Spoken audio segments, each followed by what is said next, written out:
gamers, I'm Jason. I'm Julie. And today on Dice & Dragons, we are going to be reviewing the My Hero Academia Plus Ultra board game. If you're a fan of the anime, you know how they say it. I try to say it like that, best that I can, but I'm not an anime seiyuu, so I don't really have the voice for it. Now, that being said, I'm going to toss it over to Julie, who's going to tell you more about the game itself. So this is a competitive game for 2 to 4 players. It plays in about 30 minutes, and it's for ages 14 and above. Yes. So, if you're a fan of My Hero Academia, you're going to have a good idea as to what you're going to be doing in this game.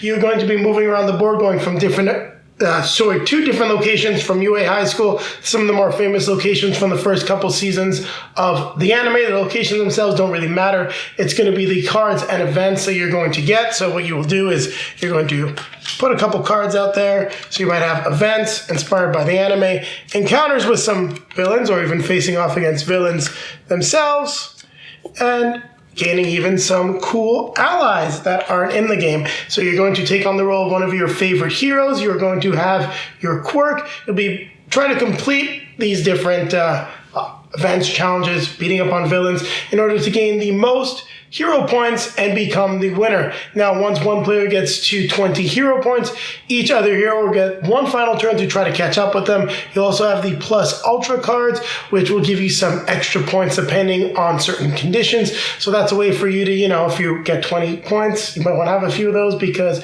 otherwise someone may be able to surpass you. So keep that in mind. I don't think I missed anything at all, Julie. I think you covered it all, so it's time to grab our drinks. Grab our fellow hero in training.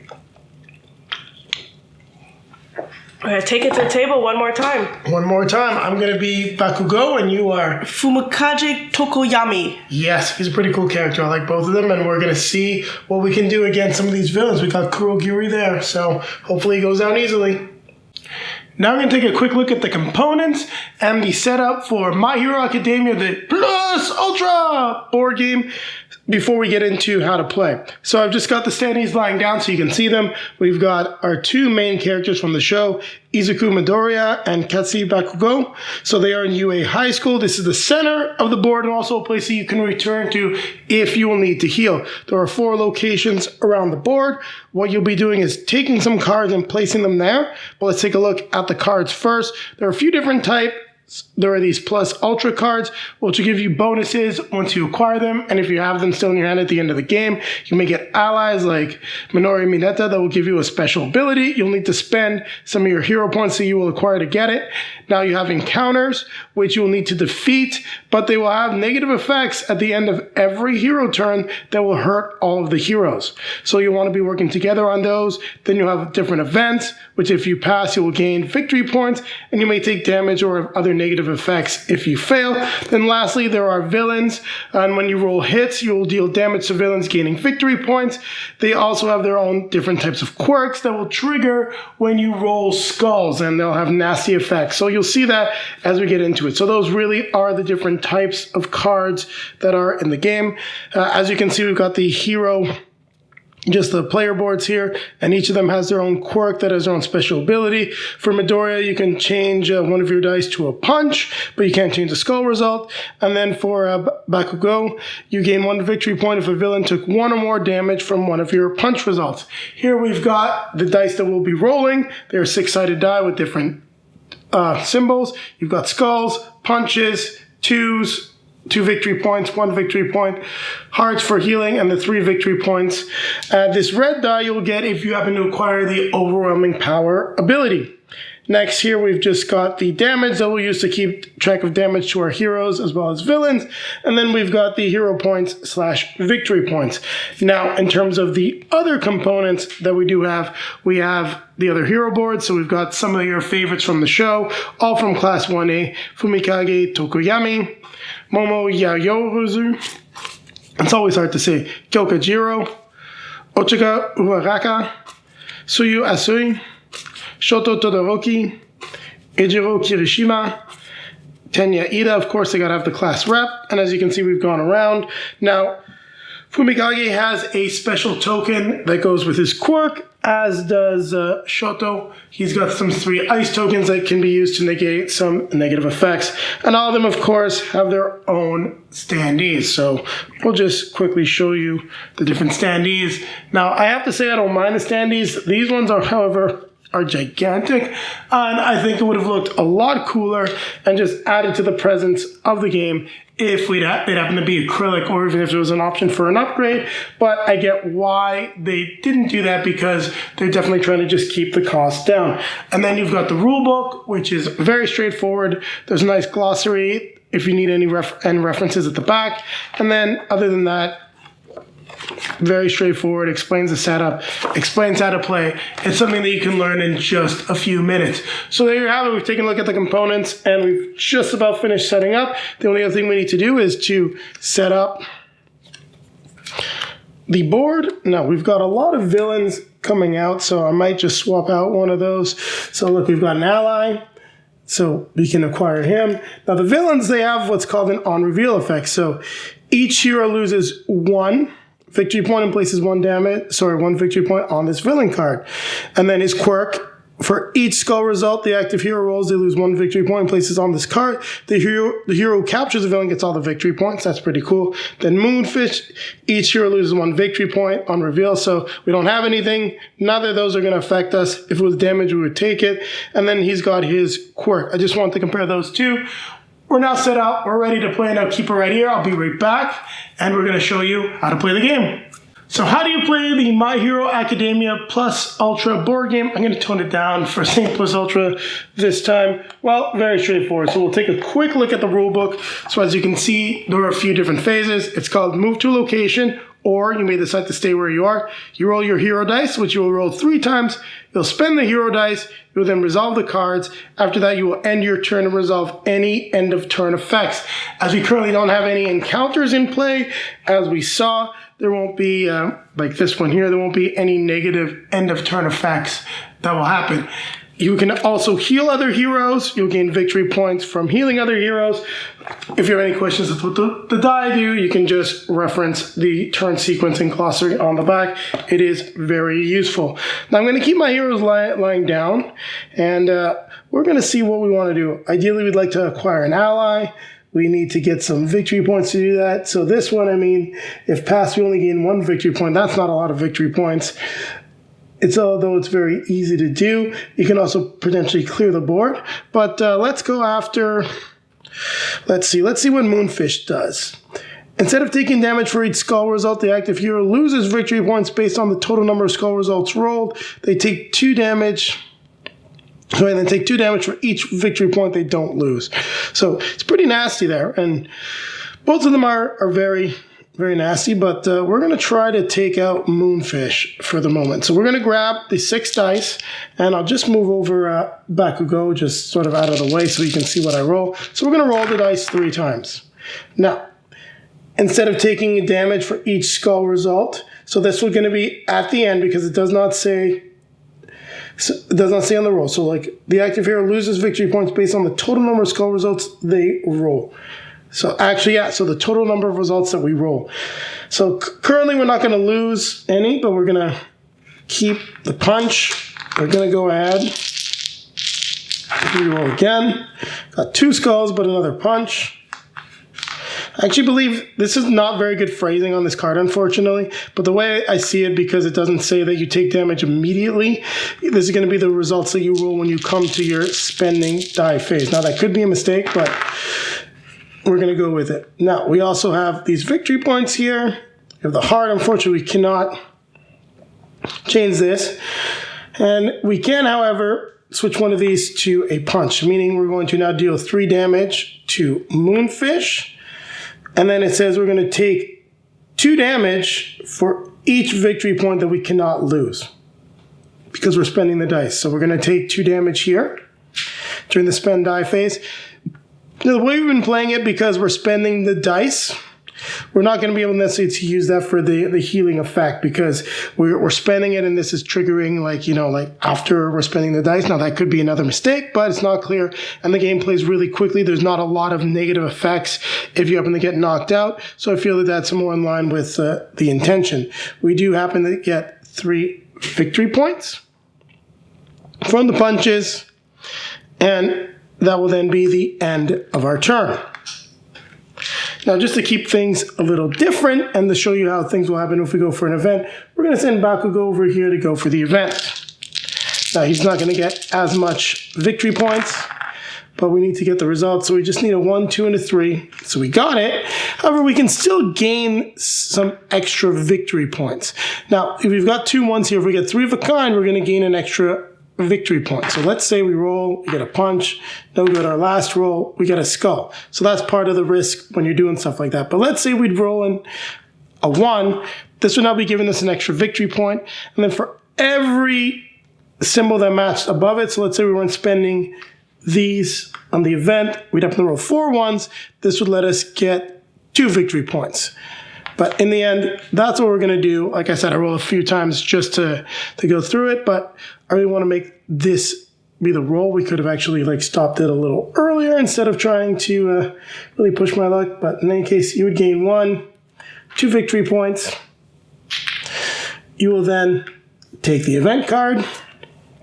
And so just for Bakugo, I'm going to put it off camera, but you can see where it is.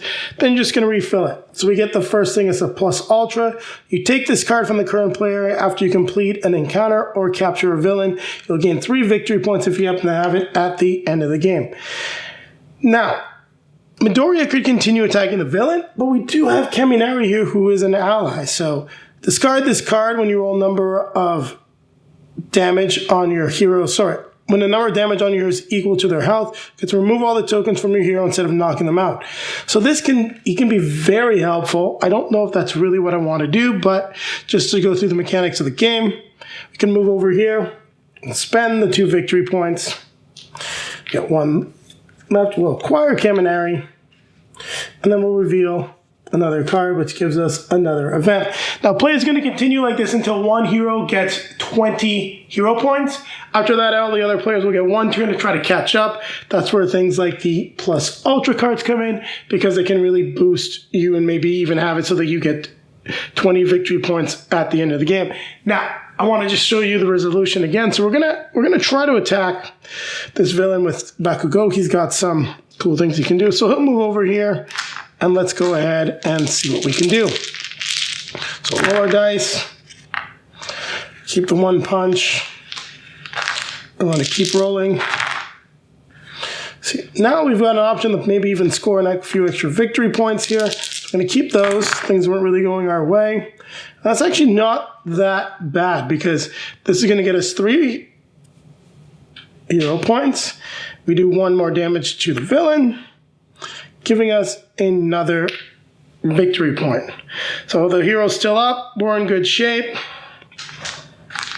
And one of the other things we could have done, and this is just to show you an example, is if Midoriya happened to have been here and we had no damage, we can spend this heart to either heal ourselves or heal a hero of a damage and also gain a victory point for doing that. So that's essentially how you're going to be playing the game. You're going to be staying at locations, moving locations, resolving the cards, and becoming the strongest hero possible. Now, if you happen to go to UA High School because you're almost dead, you're trying to heal, the only results that you can spend are the hearts to heal yourself. Now, if you happen to get knocked out, you will then lose 3 victory points, clear all the damage on your board, and return to UA High School. Also, one thing to clarify, if you happen to roll a skull, when you are not in a UA, so let's say, for example, this ends up being our final result, whether we complete the event or not based on the roll here, we roll this skull, we will have to either take a damage, so in this case we take a damage, or we would lose a victory point for each skull rolled. So there you have it. That's the game. Now keep it right here, as Julie and I are going to come back at you with our review of My Hero Academia plus Ultra. So Julie, you know this property a little bit because you've seen me watching the anime, but this is the My Hero Academia plus Ultra I like board game. How you mentioned I've seen you watching it, not I've watched it with you.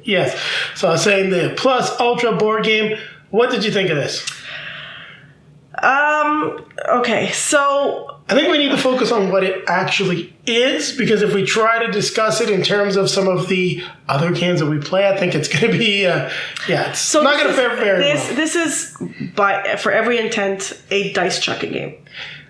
Yes. There is no strategy. There's a little bit of strategy. The very little part of the strategy, like this much, is how you use out of this much. how you use your quirk. And potentially how, if you go for an ally, or what type of card you go with. At 2 players, and I'll use the last game we played as an example, we never even got to the ally. I mean, you saw us turn it in the intro. He's a great ally, but we never got to it because we basically defeated 1 villain and 1 event. Yep, and then we just got points through other means, meaning this whole stack of cards we barely even touched. So at 2 players, I gotta agree with Julie, this game has some massive problems with regards to what you're gonna see on the board. Now, as I mentioned earlier, I think this is not gonna get the most favorable review out of us, but compared to other games that are gonna end up with a lower score, this one is very playable and has a place with potentially younger fans of this anime series. Yeah, or fans of games that are not too complex. People that like dice chucking games. So first of all, very, very luck dependent.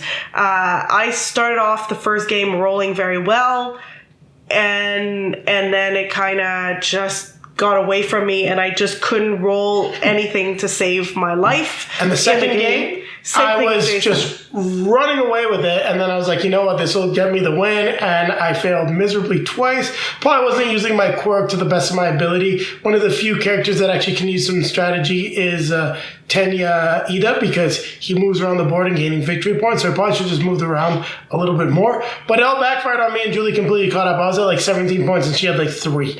So just to give you an idea just how luck dependent the game is. Yeah, and I actually looked at him and said, this is not fun, because I hadn't gotten 1 victory point, and he kept getting them. I'm like, you keep getting victory points. So to that point, I mean, we've said this a few times, one of the advantages this game has is that it's not a lot of time investment. We've played some games in 20 minutes when you're playing 2 players. I can see how it could be maybe a little bit longer when you're playing 4 players. This game took us a little bit longer because neither of us was rolling particularly well, and it took us several turns to defeat 1 villain. I mean, when you keep giving 1 damage on a 12 health villain, it takes a while to kill him. The other thing is that we were scoring victory points using other means, which is pretty cool. I do like the way that the stars like the way I defeated Jason. Yeah, on the last roll, she happened to roll 2 punches and get 3 victory points plus an extra one, like just to put her over the top. But like we said, this is a very luck-dependent game. This is great for younger gamers. Why this says ages 14 and above, I have no idea. I think they literally just kind of slapped the rating from the anime, which definitely has a little bit more mature themes due to the fact that there's a lot of fighting, people get hurt, people get injured, and they threw it on the game. You can play this with a much younger audience because you're just chucking dice. Yeah, I mean, the only thing I would say is, we probably can't see the art from this far away, but I mean, it is a little bit dark. But that being said, our little guy watches some stuff that's dark, and especially if they're fans of Pixar and have seen colorful things like colorful versions of dark like Coco, what you're going to see on this isn't necessarily going to be terrifying to younger kids, especially not if they're about 7-8 years old. Yeah. They've seen worse. I would say this is definitely a game you can play with 10-year-olds. 8-year-olds, I don't know. I mean, it is just dice chucking. It's more for, this ally has bright red eyes, so he's a little scary if somebody's a little sensitive. Yes, but I don't know. Especially with the way we've got media today, I don't think you're going to find too many kids that couldn't handle this game, because this is essentially Yahtzee, kind of re-themed like this. So the design work was very light. One of the things I don't like is the components being double-sided for the 3s and the 5s. Makes things very confusing. They should have added more tokens. And I'm really not a fan of these giant standees. They should have just gone acrylic. That being said, I can see why they're trying to keep the cost down, because this is really My Hero Academia put into a family-friendly box. Now, does it fit the theme of the game that you're competing with each other? Yes. I like the fact that you can help each other and gain victory points, because even if you're friends, you're still trying to be the number one hero. And that's a big theme throughout the entire series, is who's number one, what the hero rankings are. So that competitive aspect is always present in hero culture, and it works well with the theme. Now, no point in commenting on the art. It's all stills from the anime, so it all looks good because the art is done by, I think it was Studio Bones that did My Hero, so everything looks great, but it's light. And I think for what I'd expect out of a board game, it's a little too light, especially a My Hero Academia game. If you just crank this up a little bit another way, you could have got something that was closer to, say, Thanos Rising, and be a game that we'd want to get to the table a little more often. I would actually like to have something that was in between, like the length of Thanos Rising, which can get really long at 4 players, and just be a simple dice chucking game that we can get to the table, especially if it's superhero themed. That's one of the things we really enjoy. So I don't know, there's a lack of balance there, I feel, especially the fact that we only saw 6 cards in the game. The game definitely needed to be revised a little bit more. That being said, it comes out to probably be about $25 to $30 Canadian, so you're really getting what you pay for at this point. This is a cheaply priced game, but it's bordering on that edge of being licensed garbage, and it's just over the edge of being something that's unplayable. So, based on the fact that it's, I'm going to give it my rating. Is that I don't really think there's much more to add. We decided to play a light game because we have other things we'd like to get to, such as what's on the table. Has to get out of there. Okay, so based on the fact that it is a short game and it doesn't take a lot of time commitment, and it plays rather quickly, it's going to get a 0.5 point boost. So instead of being a 5, it's a 5.5, because, as you say, it's playable. Other games like this, I've given a 5 because I'm like, I just don't want to ever play this again. If somebody wanted to play this, I'm like, yeah, okay, I'll play a game. Or if, for example, we're hosting a game night, there's some people that have kids that are fans of My Hero Academia, they could take this out, they could play it. It's very easy to play before you get to the meat of your game night. So it does have a place, but it's very specific as to who's going to enjoy this. Now, with regards to my rating, I'm giving it a 5 because the rulebook isn't very clear. Now, it talks about the spend dice phase where you have to spend all your skulls, but for example, on the villain, sometimes it says for each skull rolled. Now, is that roll and during the spend phase, or is it while you're fighting the villain? Because that would make the game harder and would definitely drag the game out. We played it like that at one point, and it really just made the game longer. I think when we did it with that villain, it says you can't re-roll skulls. So that makes it clear that every skull... with that specific villain, yes. But I'm saying, for example, with Shigaraki here, like it says, each skull rolled, you do this. Now, is it each skull rolled or each skull rolled when you get to the spend phase? So a couple of things that could have just been changed. It should have just been like each skull spent, and then it'd be a lot clearer. So things like that, especially in a lighter game that you may be playing with, people that are less familiar with board games, should be a lot clearer, especially if that's the audience that they're trying to appeal to. Well, I don't think they did necessarily a bad job with this. I'm giving it a 5, as I said again, because this game is really just playable.